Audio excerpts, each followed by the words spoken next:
from JK Fiber Arts. Today we are going to be taking care of the candy cane blend that I showed you last video, and we're going to get that on the wheel and figure out how exactly I want to spin this. This is Erlene, and I know you see these guys in my videos, but this is Erlene, the alpaca, and this is Judy, and they are best buds, and they watch over me, and I love to have them in my videos. I have been outside working in the yard and all day, and I was losing daylight, and my videos are not as good without daylight coming in the way the light hits the window in the afternoon. So I wanted to get this done so you guys have it for next week. So pardon the way I'm dressed, you get me as is, which is dirty. My hands are clean though. So what we have here is the candy cane comb top blend from the Hackle, which has in it the Firestar, the Silver Firestar, and Merino and Faux Cashmere.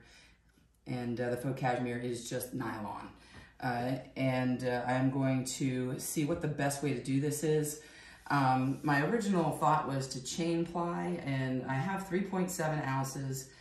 I know from experience when I spin this that I can get away with making a pair of socks with yarn left over, and I think 3.7 ounces will be plenty just to do some very tiny little experimentation here and see what I like.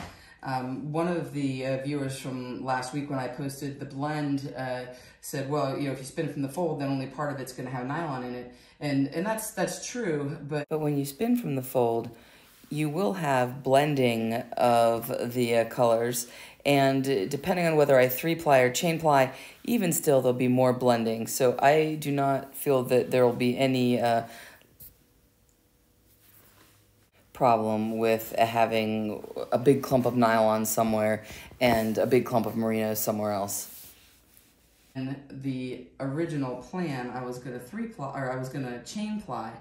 I have never knit a pair of socks from chain ply, and in my heart of hearts, I do not believe that a chain ply gives you the same structure to your yarn as a 3-ply, which is 3 separate singles. So oftentimes I will do a spin from the fold, break it up into 3 different amounts, and then 3-ply it together. And I have compared that with yarn that I have chain plied, and unless you really want that true stripe, then the colors stay pretty bright. I'm not sure what I want to do for this because I kind of like the way it swirls, but if I swirl it too much, I don't want it to look pink. It's a little thicker here so we can look at it. So something like this. So if I take this and spin this, let me draw out just a little bit here. And I spin this straight.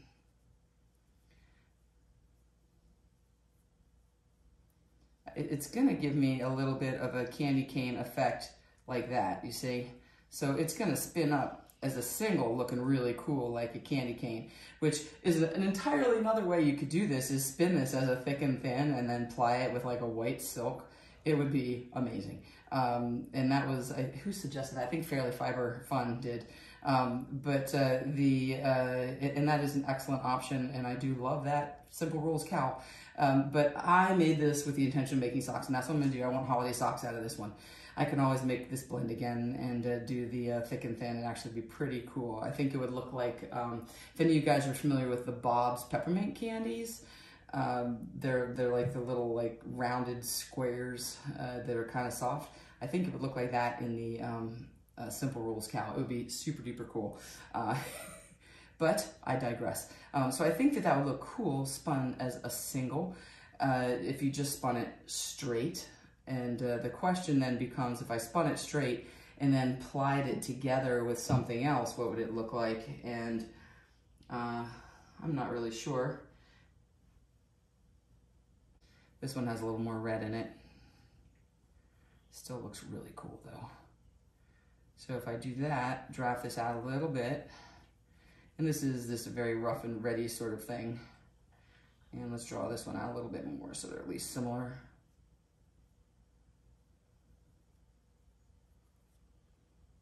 We'll just see if we just let them twist together what happens. I love it. Look how cool that looks as peppermint. It might be totally fine blended together, you know? So if I just let these kind of ply together here now. So this is what I could expect in a thinner version. So, you know, I'm like, well, is that going to be okay for what I want? And I'm not 100% sold on it. So you see that? It looks really cool as a single. This has a bit more of that barber pulling. It doesn't look quite as swirly. And I'm going to 3-ply this, so it's going to muddle it down one more layer. So instead of spinning this straight, if I was going to do a single thick and thin, this would be amazing. But what I'm going to do is I am going to spin this from the fold. And then we'll decide from there. We'll do a little tester with 3-plying, a little tester with chain plying, and see which one we like better. So when I'm setting my wheel up for this, since this does have mostly merino in it, I'm going to use the smaller whirl on my regular whirl.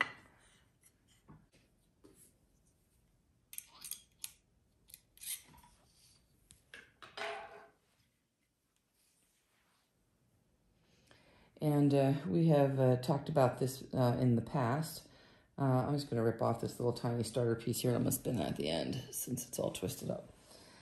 So when you're spinning from the fold, you want to take a piece that's, you know, when you fold it in half, is going to not stick out the end of your palm, at least not much. Usually it's around 4 inches or so. So what I'm going to do is take this and put it around the end of my finger like this. And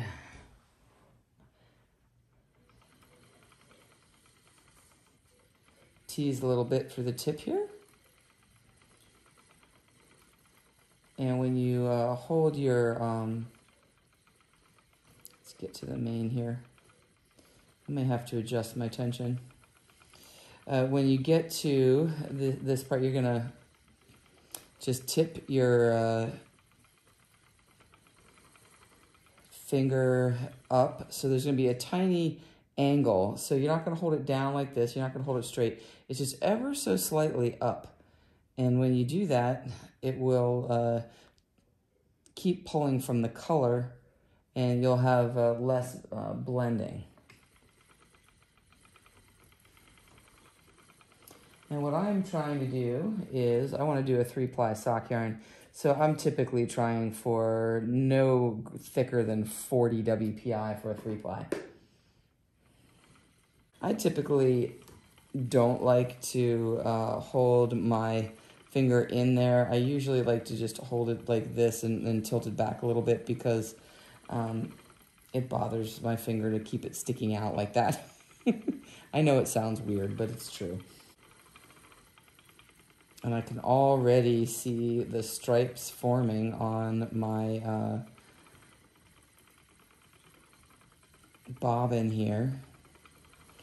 So one of the things to consider when you are spinning to make a stripe type pattern sock is how long you want the repeats to be too. It may be that you want shorter stripes, and for that you would take the fiber and smaller chunks in your hand, and that way the color repeats would be shorter.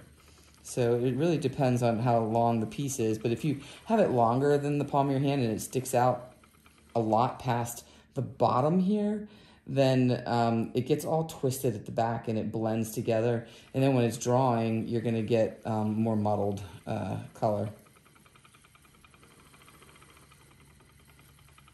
I have to advance my my hook, but I'm already super thrilled with this. It looks really cool. All right. The only downside to spinning sock yarn is that it takes forever to spin it because it's so thin. But I do love it. Let's check my WPI here. Yeah, this is a little less than 40, I think. Right there's the 40.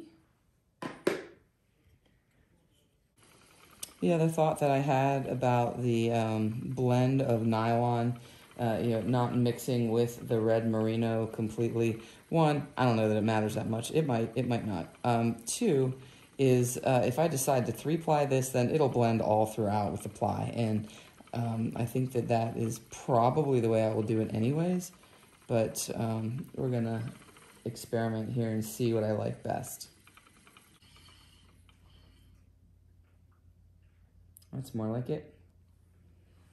So that's what it would look like plied on itself, which of course is what you would expect, more of that barber pulling from the red and the white plying together that are separately spun from the fold.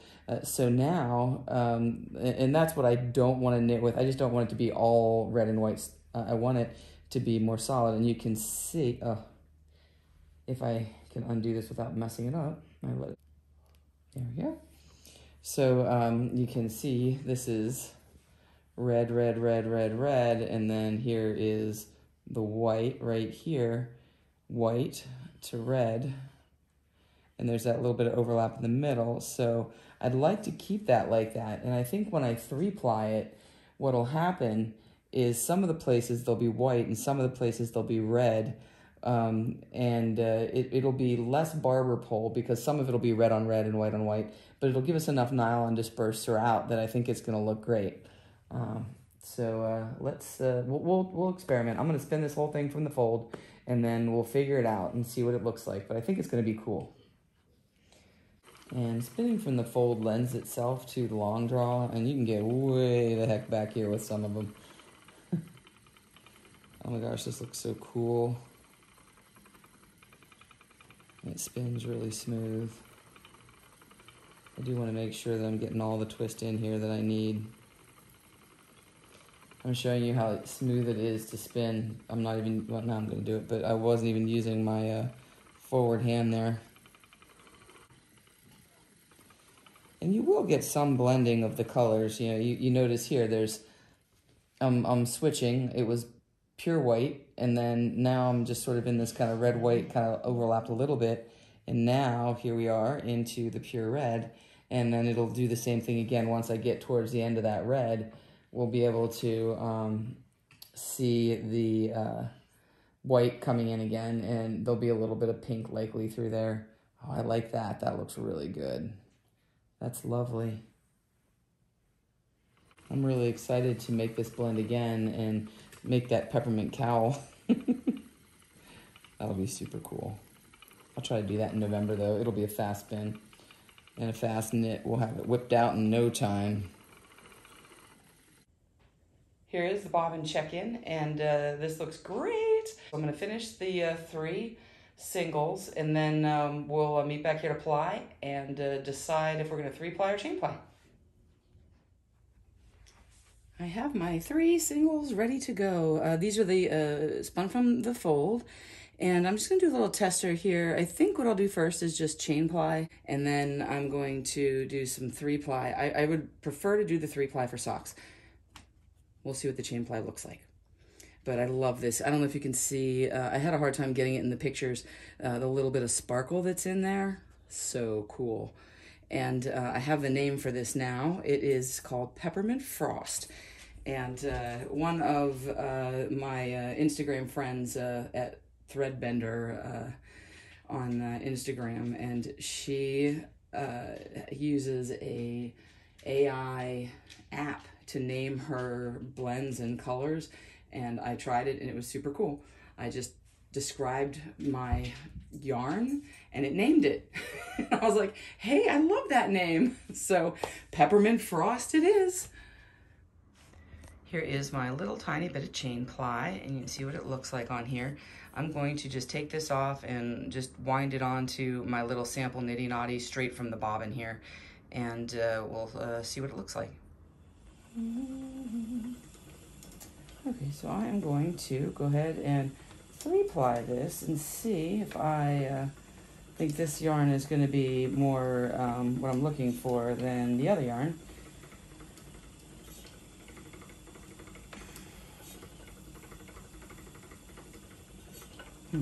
I know that this looks more candy cane-like on the 3-ply, which I really like. You know, it's got that kind of barber pulling, so I might not get as much stripe, but that's okay with me. I mean, I don't mind if it's not stripey.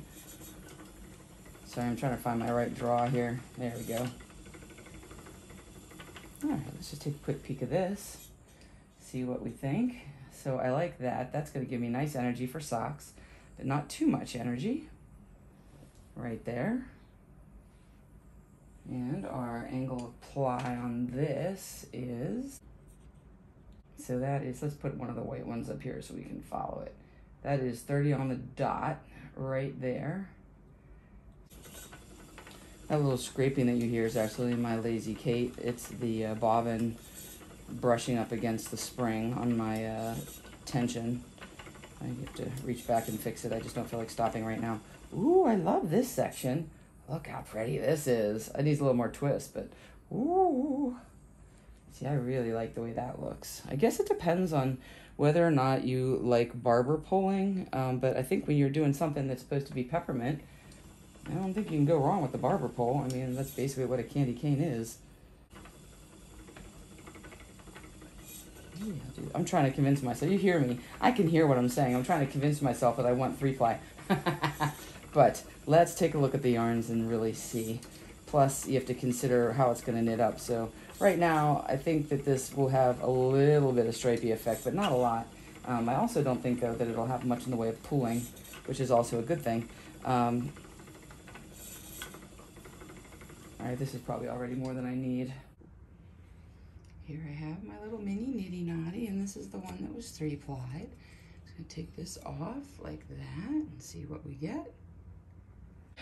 Here is the difference. The one closest to us here is the chain ply, that is the 3-ply, and I can clearly see that there's gonna be more of a stripe effect and more color differentiation with the chain ply.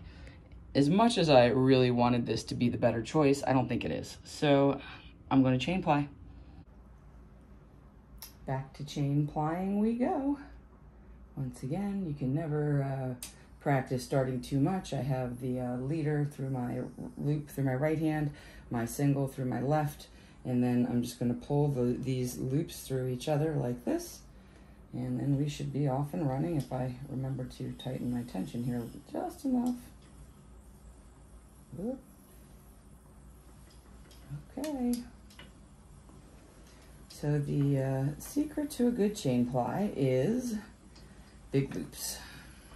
And having your feet, well for me, having my feet slower than my hands because my feet usually go faster than my hands. And I tend to end up with chain ply that gets over-plied because my feet go too fast and my hands can't keep up. So while I'm doing this, my front hand is holding just a smoothing, guiding tension so you don't get any pigtails or run into any coils you weren't expecting.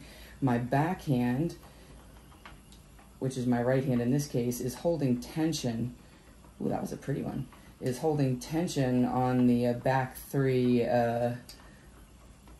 fiber from the loop here. Oh, that's a lovely solid white one.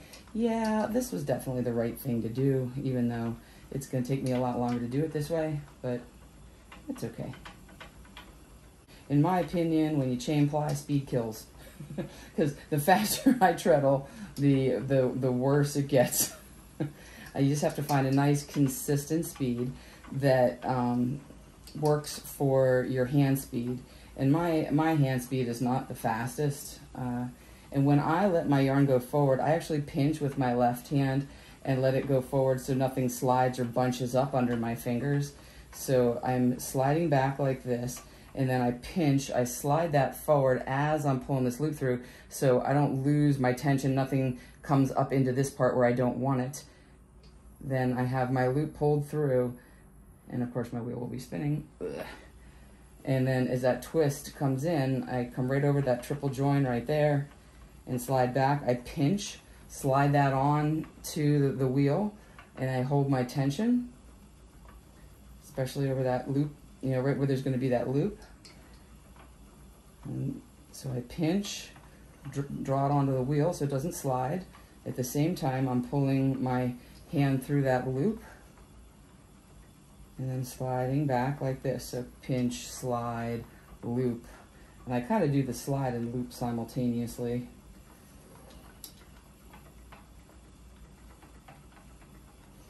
And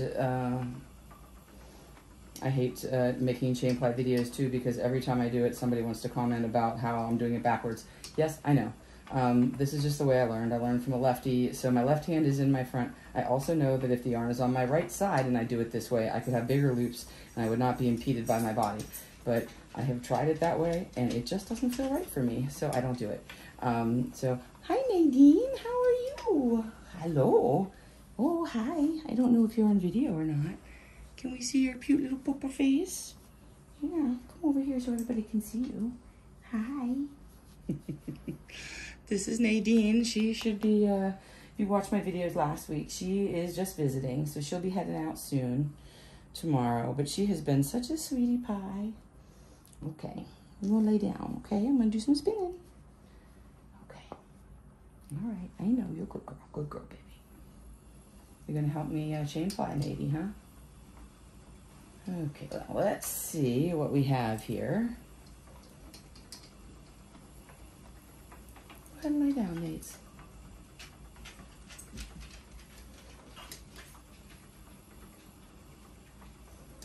I can see the yarn going onto the bobbin and it looks really good. This was definitely the right decision. So I am going to continue on with the chain ply here. If Nadine lets me. Oh goodness, okay, Nadine, okay. She, I don't know if she's on video, but she has no respect for the wheel. None. Hi. Hello. No, don't step on my wheel.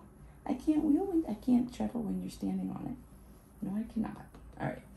I'm gonna take a break here, get Nadie out of here, and then I will see you guys when I'm done with this bobbin. I think Nadie's trying to tell me something, huh? Okay. Here it is, Peppermint Frost. I thought it would be appropriate to do this out of my deck where it is 90 degrees right now. I am sweating, but Christmas is coming. So here it is, Peppermint Frost, as named by the AI app. I gotta look the name of that up. I already forgot it, but I do have it on my phone.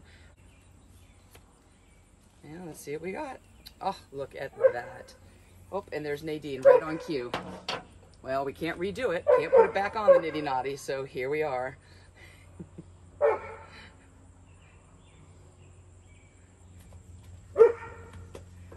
Nadie.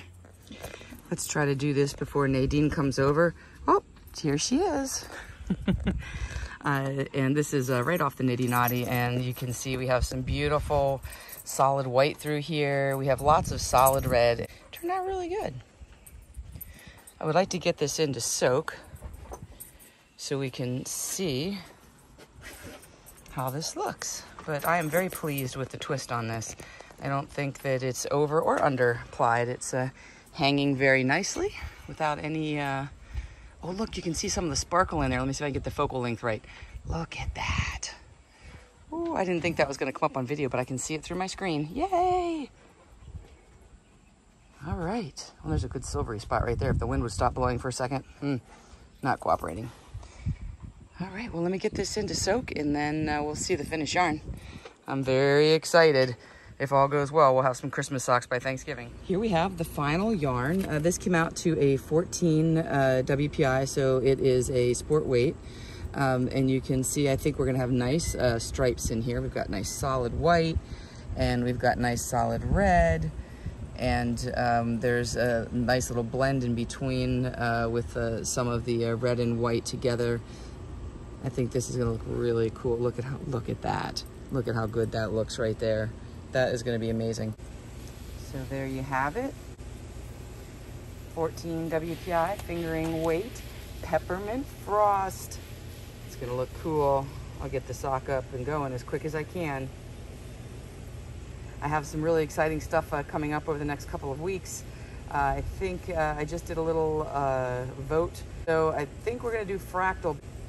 I'm going to be doing a collaboration with Fairly Fiber Fun. She is trying to get a monthly fiber subscription up off the ground, and she's gonna send me some of her stuff to spin, and I am going to send her some of mine. So I'm really looking forward to that. I think it's gonna be exciting. and look for that to be coming up in the next month or so. I will see you guys very soon. Until next time, spin happy.